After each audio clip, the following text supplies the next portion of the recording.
Bismillahirrahmanirrahim. Assalamualaikum warahmatullahi wabarakatuh. Alhamdulillah, wassalatu wassalamu ala rasulillah. Kembali lagi di channel Ayah Cid.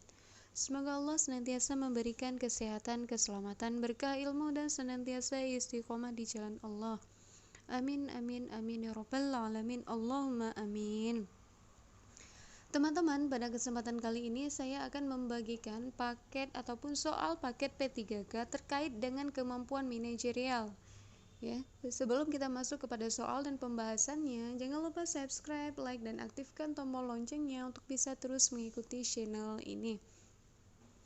Oke teman-teman, sebelum kita mulai belajar, mari kita baca doa terlebih dahulu. Bismillahirrahmanirrahim. Allahumma inni as'aluka rizqan thayyiban wa ilman nafi'an wa amalan mutaqabbala. Semoga Allah senantiasa memberikan ilmu yang bermanfaat bagi kita semua. Amin ya Allah. Oke teman-teman, langsung saja kita akan lihat soal yang pertama. Saya ditugaskan untuk memimpin tim kerja dengan batas waktu yang sangat ketat. Anggota tim kerja memperlihatkan sikap tidak peduli dengan tugas yang diembannya. Sikap saya adalah A. Bekerja sendiri, yang penting tugas selesai. B. Mengancam mengeluarkan anggota yang tidak serius dari tim kerja. C. Melaporkan mereka pada pimpinan agar diberi sanksi. D. Membagi tugas secara adil dan memotivasi anggota untuk menyelesaikannya. E. Menasihati mereka agar sadar akan penyelesaian tugas yang diembannya. Nah, kira-kira ini apa jawaban yang tepat? Oke teman-teman, langsung saja. Jawaban yang tepat untuk pertanyaan nomor 1 adalah D. Membagi tugas secara adil dan memotivasi anggota untuk menyelesaikannya. Yaitu itulah sebagai tugas kita sebagai pemimpin ya, sebagai pimpinan tim kerja ya. Jadi dengan kita memotivasi, dengan kita membagikan tugas, otomatis rekan-rekan kerja yang lain akan melaksanakan. Karena apa? Karena udah ada sesuatu yang harus dikerjakannya. Jelas ya teman-teman. Jadi jawaban yang paling tepat adalah D. Membagi tugas secara adil dan memotivasi anggota untuk menyelesaikannya. Oke, kita akan lihat nomor 2. Anda diminta oleh direktur perusahaan untuk menjadi ketua sekaligus penanggung jawab sebuah tim di kantor. Padahal Anda merasa belum pantas sebab masih ada manajer yang dianggap lebih mampu. Sikap yang harus Anda lakukan adalah A. Menolak permintaan direktur tersebut. B. Mempertimbangkan permintaan tersebut dan meminta saran atau masukan dari manajer Anda. C. Menerima permintaan tersebut dengan senang hati. D. Menolak permintaan dan mengusulkan manajer Anda saja kepada direktur. E. Menerima tawaran tersebut agar Anda bisa naik jabatan sejajar manajer Anda. Nah teman-teman, ini kira-kira apa jawaban yang paling tepat? Oke, langsung saja. Jawaban yang paling tepat adalah B. Mempertimbangkan permintaan tersebut dan meminta saran atau masukan dari manajer Anda. Nah, karena ini ceritanya adalah kita diminta oleh direktur perusahaan untuk menjadi ketua sekaligus penanggung jawab sebuah tim di kantor. Nah, jadi karena kita pun merasa diri kita itu belum pantas, maka sikap kita yang seharusnya adalah mempertimbangkan permintaan tersebut dan meminta saran atau masukan dari manajer Anda. Nah, karena apa? Karena manajer itu mungkin lebih tahu daripada kita. Jadi kita minta masukan. Ya, jadi jelas ya teman-teman. Jadi kita mempertimbangkan, bukan kita menolak, namun mempertimbangkan dan meminta masukan dari manajer kita untuk kita bisa menerima tanggung jawab tersebut ya di sebuah kantor. Jadi jelas ya, jawaban yang tepat adalah B. Mempertimbangkan permintaan tersebut dan meminta saran atau masukan dari manajer Anda. Oke, kita akan lihat soal nomor 3. Seorang staf HRD di sebuah instansi menawarkan kepada Anda bahwa Anda bisa diterima sebagai karyawan di perusahaan tersebut. Namun Anda dimintai sejumlah dana agar proses tersebut berjalan lancar. Sikap Anda adalah A. Memberikan dana tersebut asal Anda bisa bekerja di perusahaan itu. B. Menolak tawaran itu dan mencoba melamar dengan cara yang baik atau ikut seleksi. C. Mempertimbangkan tawaran tersebut. D. Melaporkan ulah HRD itu kepada pimpinan perusahaan. E. Menerima tawaran itu. Toh tidak ada yang tahu. Nah teman-teman, ini kira-kira apa jawaban yang paling tepat? Oke, jelas ya, jawaban yang paling tepat adalah B. Menolak tawaran itu dan mencoba melamar dengan cara yang baik atau ikut seleksi. Nah, jadi jelas. Jadi kalau misalnya ada penyuapan itu berarti kita dari situ saja kita masuk pekerjaan kita udah nggak profesional ataupun tidak sesuai dengan aturan bagaimana kita bekerjanya. Nah, jadi kita harus profesional ya, walaupun kita itu dimintai dana untuk bisa masuk, namun kita nggak kasih dana, jelas kita akan menolaknya, yaitu dengan menolak tawaran itu dan mencoba melamar dengan cara yang baik ataupun ikut seleksi. Jadi itu jelas sesuai dengan kemampuan kita. Karena apa? Karena ada seleksinya. Ya, jelas ya, tanpa mengeluarkan dana. Jelas. Oke.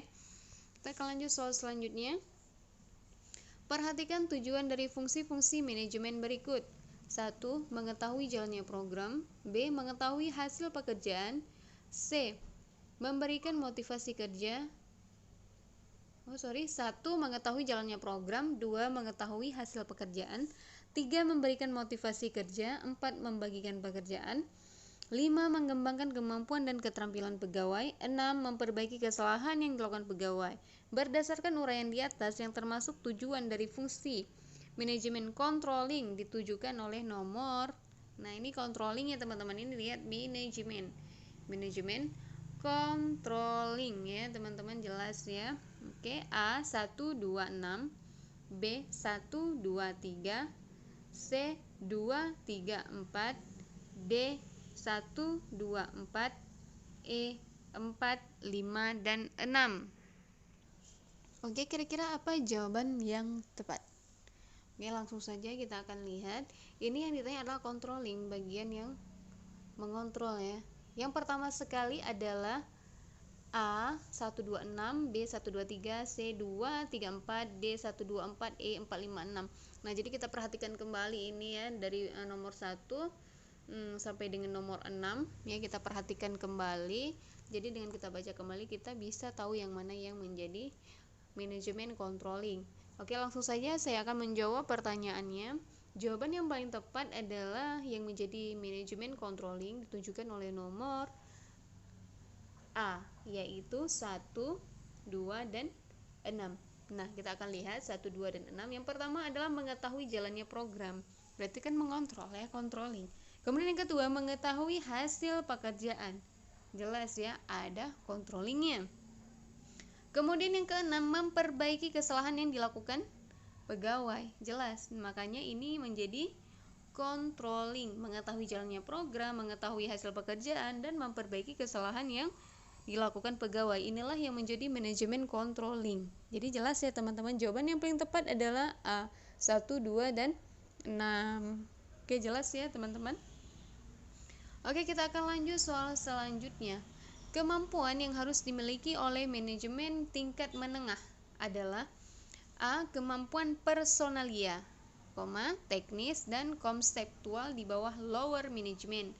B. Kemampuan teknis melebihi lower management. C. Teknis melebihi lower management dan top management dan tidak ada keterampilan manusiawi.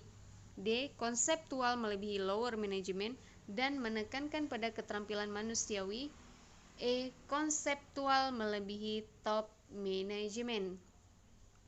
Nah, ini yang ditanyakan adalah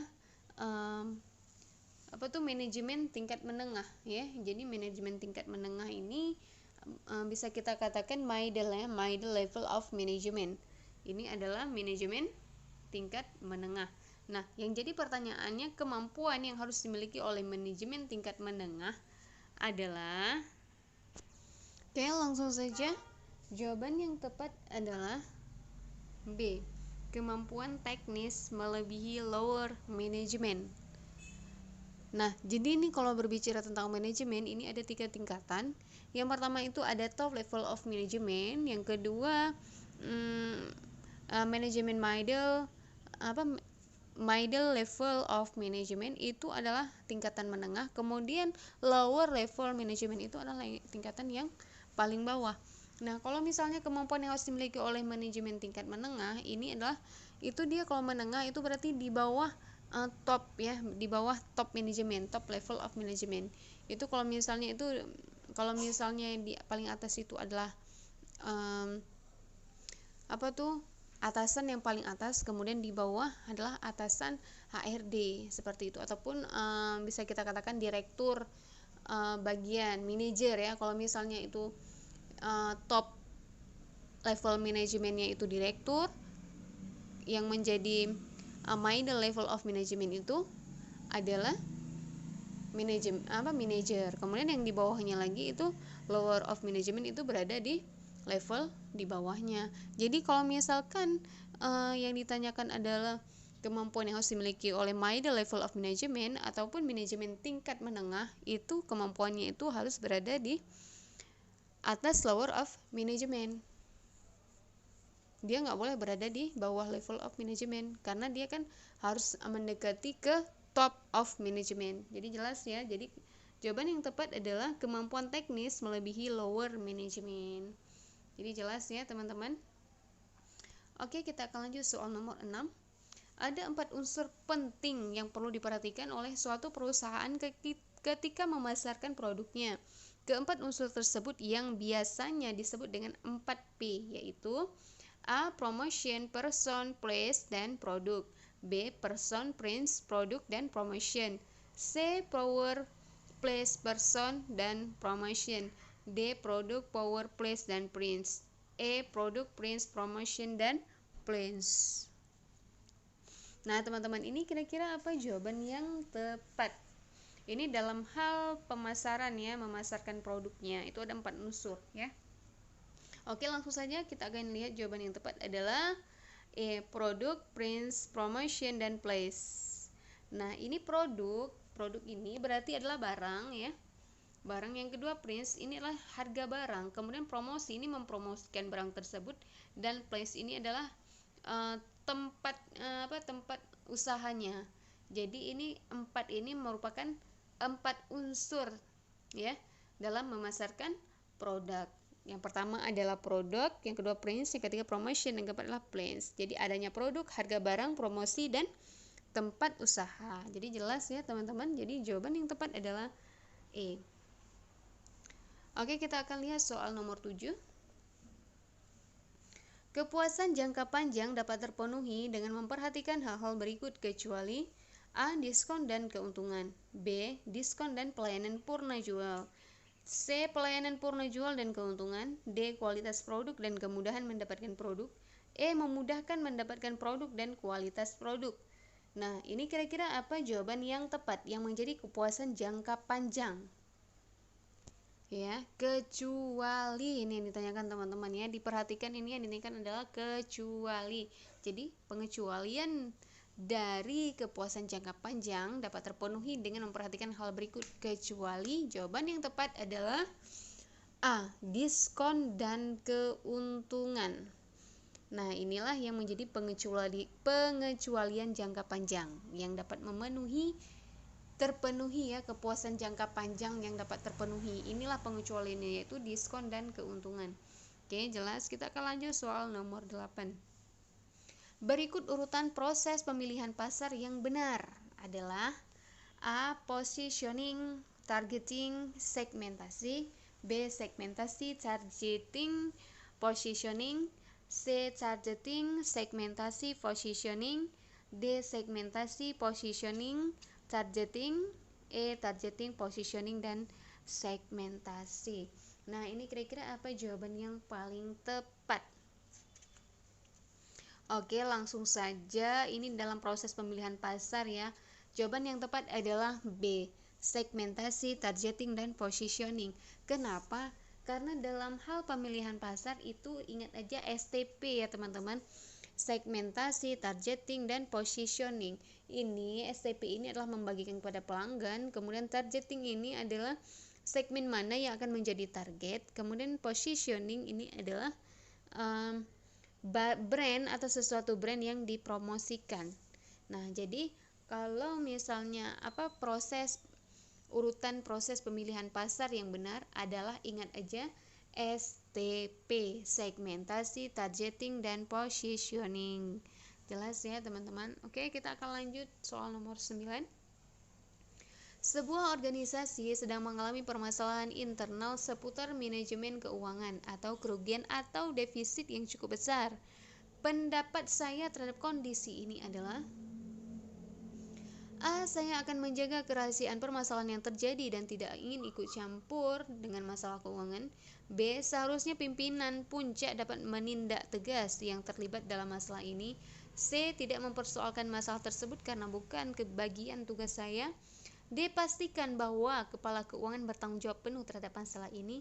E. Perlu menjelaskan permasalahan kondisi keuangan tersebut kepada seluruh jajaran organisasi agar dapat mengevaluasi kembali rencana pembelanjaan.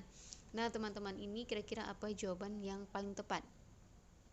Ini kan ada sebuah organisasi yang mengalami permasalahan internal seputar manajemen keuangan. Nah, ini internal ya, internal, kerugian atau defisit yang cukup besar. Nah, jadi pendapat kita adalah, jadi ini jawaban yang tepat ini dari pernyataan yang di atas ini adalah A. Saya akan menjaga kerahasiaan permasalahan yang terjadi dan tidak ingin ikut campur masalah keuangan. Ini adalah jawaban yang tepat. Karena apa? Ini adalah merupakan permasalahan internal ya, internal sebuah organisasi yang sedang mengalami permasalahan. Ini bukan dari bagian kita. Bukan bagian dari organisasi kita, sebuah organisasi, karena yang ditanyakan itu bukan kita yang berada di organisasi tersebut. Makanya jawabannya apa? Saya akan menjaga kerahasiaan permasalahan yang terjadi dan tidak ingin ikut campur masalah keuangan. Jelas ya teman-teman? Oke, kita akan lanjut soal nomor terakhir. Saat Anda sampai kantor, atasan Anda tengah memarahi staf Anda. Apa yang akan Anda lakukan? A. Menanyakan permasalahan kepada bawahan. B. Menemui atasan Anda untuk mengetahui permasalahan. C. Mempertemukan atasan dan staf Anda dalam sebuah pertemuan. D. Mencari tahu permasalahan dan menentukan siapa yang salah dan benar di antara kedua belah pihak. E. Mencari tahu permasalahan dan menentukan siapa hukuman dan apa pas dilakukan. Nah, ini kira-kira apa jawaban yang tepat? Oke, langsung saja. Jawaban yang tepat adalah B. Menemui atasan Anda untuk mengetahui permasalahan yang terjadi. Nah, jadi kan kalau misalnya kita sebagai profesional, kalau menanyakan permasalahan kepada bawahan itu nggak bagus ya, langsung kita tanyakan. Kemudian mempertemukan atasan dengan staf Anda dalam sebuah pertemuan itu juga tidak bagus. Kemudian yang ketiga, mencari tahu permasalahan dan menentukan siapa yang salah dan benar, itu nggak bagus juga karena sifatnya itu tidak terbuka. Kemudian mencari tahu permasalahan dan menentukan siapa yang dapat hukuman, nggak pantas. Kita nggak punya wewenang ke situ. Yang pantasnya adalah menemui atasan Anda untuk mengetahui permasalahan. Nah, jadi kita tanyakan secara langsung kepada atasan kita agar kita tahu apa kesalahan dari bawahan staf kita. Jelas ya teman-teman? Jadi jawaban yang tepat adalah B. Menemui atasan Anda untuk mengetahui permasalahan. Oke teman-teman, jelas ya?